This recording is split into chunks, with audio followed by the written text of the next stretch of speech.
guys, today we'll talk about how can you find calendar on your FxPro app. We're going to figure out the solution or know how you can do that in your app. So you just follow this ways, then it's going to work with you. So all you have to do, so you just follow this way, then it's going to work with you here. Just go down, click here on calendar down here. So when you just click here on calendar here, it's going to take you to this list here. It's going to show for you like this here. So then all you have to do now, so here can you find your calendar here. So or here can you uh, uh, notch these notifications here.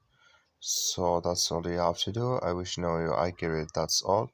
Thank you for watching. Don't forget to support us by liking, subscribe.